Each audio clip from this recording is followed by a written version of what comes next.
กลัวจะพบคนที่ตกน้ำสูญหาย ก็เอาสาดึกสาดืนเกือบ10 โมง 11 โมงพุ่นพอผู้สูญหายทางน้ำได้เห็นทีมงานกู้ภัยไทยย่างเข้ามาจับมือถือแขนนั่งยกมือขึ้นเหนือหอแล้วก็ห้องให้ใส่กับปอนจักริดบ่ฮู้ว่าสิเอาน้ำตามาแต่ใส่ไอ้ปอนเพิ่นก็ได้ห้องให้ตั้งแต่ล่องแจ้งฮอดนครหลวงเวียงจันทน์มานครหลวงเวียงจันทน์ตอนแรกก็ยังมาเจอสภาพแบบนี้จุกในอกอีกแล้วปอนจักริดสบายดี FC แฟนคลับทุกทานมาพบมาพ่อกันเศร้านี้จะพาทุกท่านไปติดตามทีมงานกู้ภัยของพี่น้องฝั่งไทยยังบ่ทันเดินทางฮอดหนองคายคันที่ว่าแม้แต่คนเดียวก็เป็นไปบ่ได้แล้วมีผู้หนึงเดินทางกลับก่อนแล้วนั่นก็คือครูเบ้นนี่ท่านผูกคอแรงแขนน้อยนึงบ่ทันกินข้าวกินน้ำซ้ำเนาะแล้วก็ทางทีมงานกู้ภัยลาวก็ได้ไปส่งเพิ่นอยู่ที่สนามบินวัดไตนะครูเบ้นน่าจะบินกลับกรุงเทพด่วนแล้วก็สำหรับส่วนที่เหลืออาจารย์เก่งกาจป้อนแล้วก็มานัดและกับคนอื่นๆก็ยังอยู่ผูกคอต่อแขนพักกินข้าวสามัคคีหลังจากนั้นก็มีงานด่วนเข้ามานาคน้อย16271624ไปค้นหาเนาะคนที่สูญหายทางน้ำซึ่งเป็นคลองตัวหนึ่งคือเคยเฮ็ดคลิปก่อนหน้านั่นแหละเฮ็ดคลิปก่อนหน้าแล้วก็ฮู้แต่ว่ากู้ภัยไทยช่วยกันไปดำช่วยกันไปงมช่วยกันหลังจากนั้นกำลังสินอนเห็นคลิปหนึ่งจากปอนเนาะได้ปล่อยออกมาประมาณนาทีป่ายโอ้ยเนาะคือพี่น้องชาวลาวบ่มีผู้ใดนะบ่ฮู้จักทีมงานไทยบ่ฮู้จักปอนบ่ฮู้จักคนอื่นๆน่ะที่มาช่วยคนติดถ้ำ7 คนน่ะหลังจากที่ได้เห็นกู้ภัยไทยลงพื้นที่เพื่อจะไปงมหาคนที่สูญหายจมน้ำเอาเห็นทีมงานกู้ภัยไทยตัวผู้เป็นฮีโร่อยู่ทั้งร่องแจ้งตัวเขาลงพื้นที่มาช่วยลูกช่วยหลานเฮาเลยวะนี่พอผู้สูญหายก็เลยดีอกดีใจย่างเขามายืนอยู่ต่อหน้าปอนจักริดจับมือซ้ายของปอนจักริดสั่นแล้วนี่อยู่คนที่สูญหายคือลูกของค่อยคนที่สูญหายคือลูกของค่อยดีอกดีใจที่มาช่วยจับมือยกขึ้นเหนือหัวแล้วก็นั่งลงภูเขาลงโยกแล้วนี่อยู่ปอนจักริดค่อยเบิ่งสีหน้าท่าทางแม้ว่ามันจะเป็นตอนกลางคืนแต่ค่อยก็ฮู้น้ำตาตกในอีกแล้วน้ำตามันบ่สามารถตกออกมาทางนอกได้เพราะน้ำตาหมดตั้งแต่ล่องแจ้งพุ่นแล้วให้พากันให้นั่งเครื่องบินมาน่ะ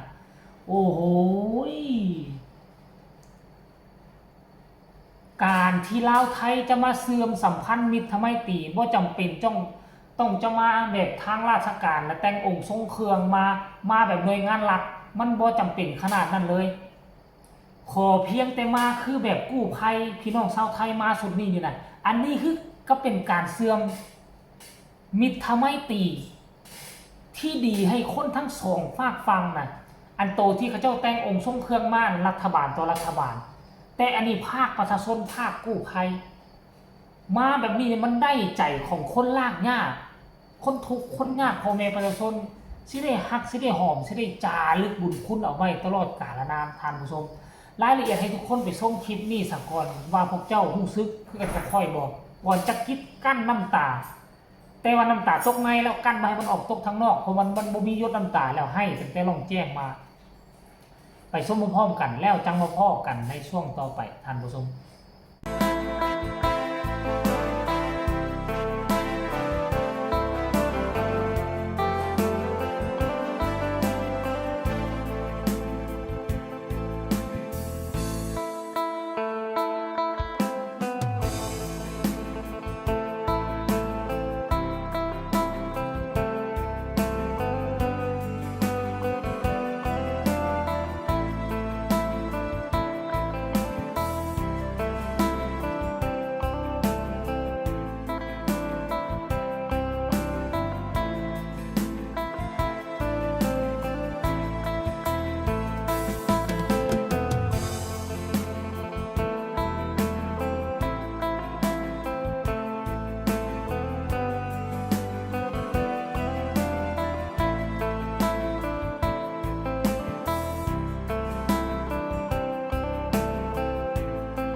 ฮะพูดไปด้วยไหมเนี่ยเอาใครอยากเห็นปีปอนมาดูกันได้เลย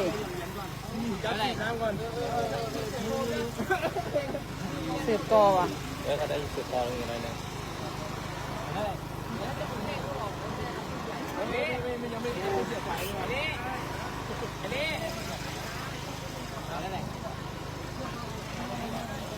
เดี๋ยวนี้อัดอากาศเขาอัดประมาณนี้ตลาดในทีมไอ้สอน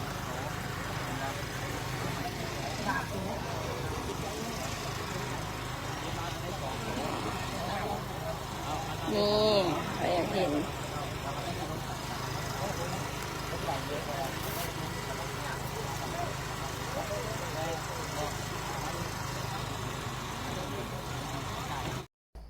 เห็นบ่เบิดแนวสิให้แหละเนาะให้มาตั้งแต่ล่องแจ้ง2 มื้อ 3 มื้อก่อนจะปิดภารกิจและมื้อส่งนี่ก็ให้มาตั้งแต่ขึ้นยนต์เนาะน้ำตาตกทั้งนอกน้ำตาตกทั้งในทั้งกู้ภัยไทยลาวมาฮอดนครเวียงจันทน์คิดว่าสิได้กินข้าวแซ่บๆพอได้ตุบจอกกันคักๆแต่สัมผัสว่าได้มาเจอภารกิจคนจมน้ำอีกเติมเนาะก่อนจะกลับไทยขอเฮ็ดให้เผื่อประชาชนลาวอีกจักงานหนึ่งทีมงานกู้ภัยของไทยบรอซ่าได้ยินทีมงานนาคน้อยของลาวเขาประสานมาจากมาฮวมน้ำบอสร้างคุณงามความดีให้มันเต็มที่สุดที่ได้มาเยี่ยมพื้นแผ่นดินลาวแล้วไปทันทีนำโดยไอ้ปอนแล้วก็อีกคนนึงซื้อว่าจังไหนเคยลืมซื้อแล้วแหละแล้วก็เป็นส่วนหนึ่งที่สำคัญในล่องแจ้งก็พากันไปจนเฮ็ดให้ญาติพี่น้องของผู้ที่สูญหายนั่นดีอกดีใจอะไรก็มั่นอกมั่นใจว่าโอ้ทีมงานไทยมาสวยแล้วไอ้ปอนมาสวยแล้วจังใดก็ต้องพบแน่นอนในที่สุดก็พบตั้งแต่ตอนหัวค่ำคนใดตั้งแต่ตอนยังบ่ทันมืดน่ะกู้ภัยทางฝั่งลาวเขาเจ้าซอกกันอยู่จนว่าเริ่มมืดแล้วก็เลยขอกำลังเสริมเนาะมาหาทีมงานไทยก็กำลังกินข้าวกินน้ำอยู่ได้ก็ตัดสินใจมาร่วมนำเลยแต่ว่ากลัวที่จะเห็นก็คือช่วงดึกๆพี่น่ะจากที่จะต้องไปลงอ่างน้ำอยู่ทางโรงแรมคักๆงามๆแช่น้ำกันลิ้นๆจิบไวน์เบาๆแต่ว่าก็ได้มาดำน้ำขอกน้ำโคลนอยู่นครหลวงเวียงจันทน์สากลท่านผู้ชมเนาะอันนี้คือความทุ่มเทของกู้ภัยไทยได้มาประเทศลาวแล้วงานบ่ว่างานใหญ่บ่ว่างานน้อยบ่เคยปฏิเสธเข้าช่วยเหลือทันทีโดยที่บ่คิดว่าอันนี้แม่นประเทศลาวบ่เคยแบ่งแยกนับถือน้ำอกน้ำใจทีมงานกู้ภัยไทยเด้อสุดนี้ท่านผู้ชมก็ขอฝากฟังคลิปนี้เอาไว้อีกคลิปนึงก็แล้วกันเนาะให้ทุกคนกดไลค์กดแชร์กดติดตามที่สำคัญจะกดข้ามโฆษณาพ่อกันใหม่ในคลิปหน้าเนาะผู้ใดดีเฮาก็ว่าดีผู้ใดบ่ดีมันก็ว่าบ่ดีเนาะทุกประเทศมีทั้งคนดีและก็มีทั้งคนบ่ดีทุกประเทศมีทั้งคนมักลาวและก็มีทั้งคนที่บ่มักลาวก็คือกันท่านผู้ชมคนลาวก็คือกันยังมีคนบางกลุ่มมีคนนั้น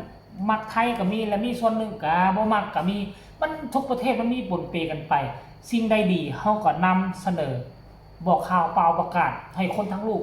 ให้มันรับมันฮู้กันท่านผู้ชมสำหรับคลิปนี้สบายดี